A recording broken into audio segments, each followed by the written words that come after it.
नागपुरात solar defence and aerospace प्रकल्प होणार. मुख्यमंत्री देवेंद्र फडणवीस यांचं वक्तव्य. नागपुरात सोलर डिफेन्स अँड एरोस्पेस प्रकल्पासाठी मिहानमधील 223 एकर जमिनीचं हस्तांतर. या कंपनीने भारतात तब्बल 12,080 कोटी रुपयांची गुंतवणूक केली असून नागपूरला एरोस्पेस उत्पादनाचं प्रमुख केंद्र म्हणून नवी ओळख मिळणार आहे. मुख्यमंत्री देवेंद्र फडणवीस यांचं वक्तव्य.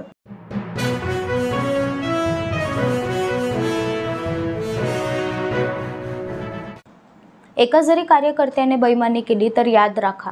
मंत्री चंद्रशेखर बावनकुळे यांचं वक्तव्य. भंडाऱ्यात कार्यकर्त्यांना संबोधित करताना मंत्री चंद्रशेखर बावनकुळे यांनी मोठं वक्तव्य केलं आहे. एका जरी कार्यकर्त्याने बेईमानी केली तर याद राखा, तुमच्या सगळ्यांचे फोन सर्व्हिलन्सवर टाकले आहेत. व्हॉट्सॲप ग्रुपवर तुम्ही कोणाशी काय बोलता, कोणाशी काय संवाद साधता, हे सगळं आम्हाला कळतं. मंत्री चंद्रशेखर बावनकुळे यांचं वक्तव्य.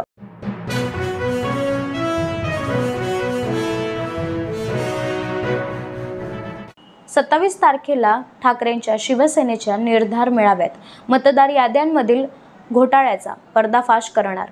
आदित्य ठाकरे यांचं वक्तव्य. आदित्य ठाकरे यांनी मतदार याद्यांमधील घोळाबाबत मोठं वक्तव्य केलं आहे. लवकरच बोगस वोटिंगचा जो बॉम्ब आहे तो मी फोडणार. 27 तारखेला ठाकरेंच्या शिवसेनेच्या निर्धार मेळाव्यात मुंबईतील मतदार याद्यांमधील गोंधळाचे सादरीकरण करणार. आदित्य ठाकरे यांनी दिली माहिती.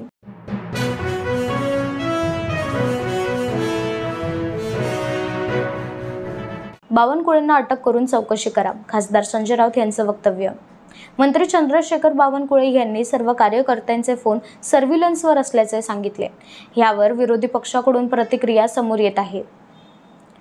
इंडियन टेलिग्राफ ॲक्टनुसार त्यांच्यावर गुन्हा दाखल करून त्यांना तात्काळ अटक करून चौकशी केली पाहिजे, असं वक्तव्य खासदार संजय राऊत यांनी केलं.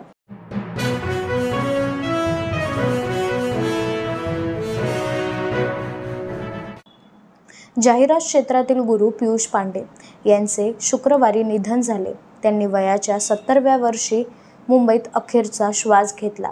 ते अब की बार मोदी सरकार या टॅगलाईनचे आणि मिले सूर मेरा तुम्हारा या गाण्याचे लेखक होते. सुहेल सेठ यांनी एक्सवरील एका पोस्टद्वारे त्यांच्या मृत्यूची घोषणा केली.